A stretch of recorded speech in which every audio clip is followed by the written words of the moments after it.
Halo adik-adik, ayo kita taati panduan sidang anak-anak online. Berpakaian rapi dan sopan. Ikuti kakak gembala. Sungguh-sungguh berdoa. Sungguh-sungguh menyanyi.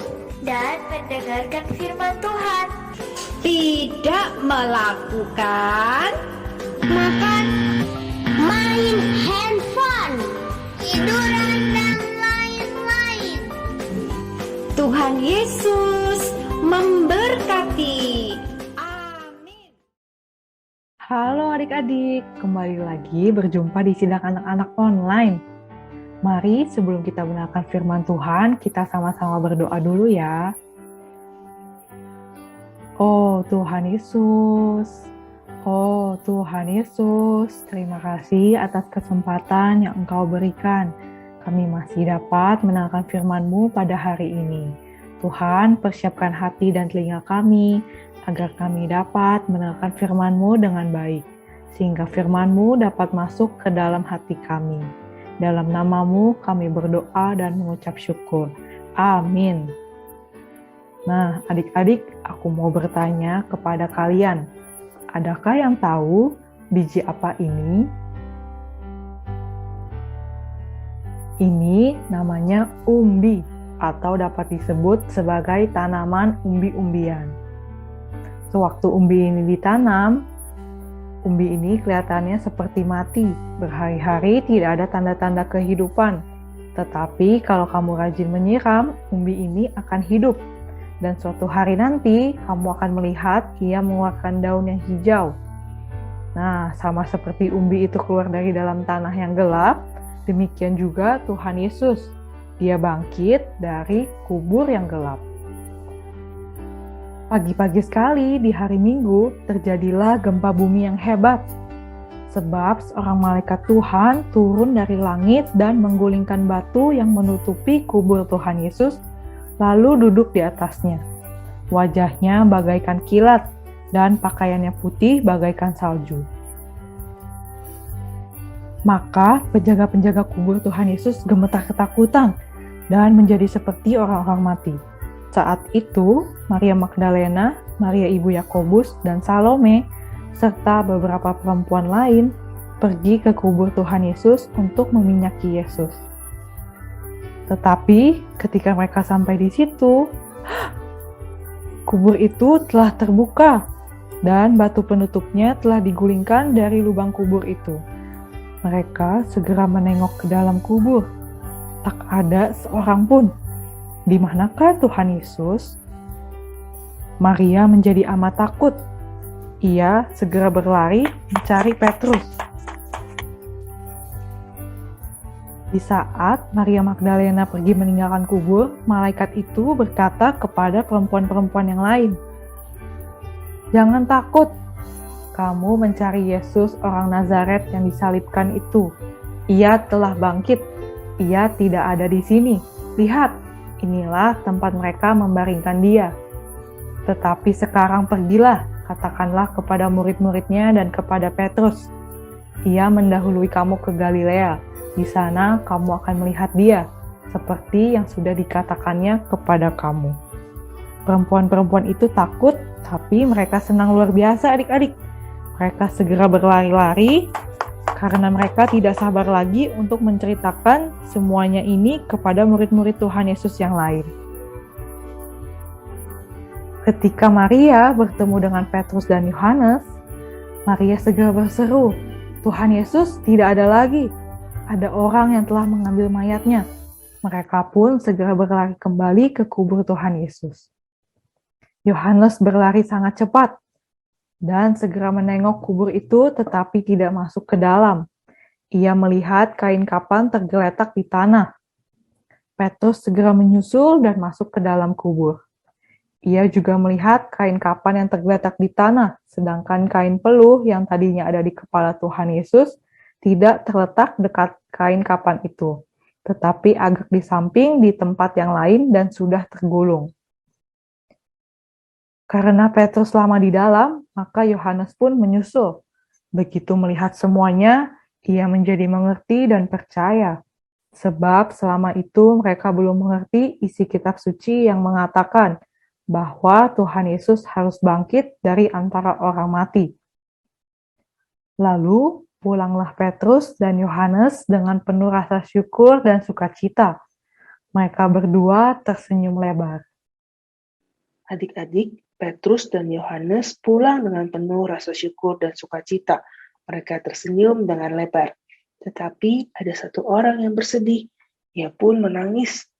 Ia adalah Maria. Maria tidak mengerti kitab suci. Ia tidak mengerti bahwa Tuhan Yesus akan bangkit. Maka ia pun kembali menengok lagi ke dalam kubur. Tetapi ia tetap tidak menemukan mayat Tuhan Yesus. Ia malah melihat ada dua orang di dalam kubur itu. Mereka berpakaian putih bagaikan salju. Yang seorang duduk di sebelah kepala dan yang lain duduk di sebelah kaki di tempat mayat Tuhan Yesus terbaring. Kemudian kedua orang ini bertanya kepada Maria, "Mengapa engkau menangis?" Kemudian Maria menjawab, "Tuhanku telah diambil orang. Aku tidak tahu di mana tempatnya. Aku tak akan pernah melihat dia lagi." Maria mengira bahwa ia tidak akan pernah melihat Tuhan Yesus kembali. Adik-adik, Maria tidak peduli dengan kedua malaikat itu. Sekalipun wajah mereka berkilau-kilau, ia bahkan tidak menyadari bahwa kedua orang itu adalah malaikat, karena Maria hanya peduli kepada Tuhan Yesus saja. Maria sangat mencintai Tuhan Yesus, karena Tuhan Yesus telah menyelamatkan hidupnya. Maria yang tadinya menderita, dia hidup dalam kegelapan, tetapi Tuhan Yesus telah menyelamatkan hidupnya. Hidupnya benar-benar berubah dengan sangat drastis. Ia yang tadinya pernah dirasuk 7 setan, tetapi Tuhan Yesus telah mengusir setan-setan itu yang menyelamatkan Maria dari hidupnya. Ia sangat berterima kasih kepada Tuhan Yesus. Maria juga sangat mengasihi Tuhan Yesus dan rela memberikan semua miliknya kepada Tuhan, termasuk nyawanya. Tapi sekarang ia bersedih karena ia mengira bahwa ia tidak akan pernah melihat Tuhan Yesus lagi. Kemudian Maria berjalan dan kemudian dia menoleh ke belakang dan melihat ada seseorang yang berdiri di sana.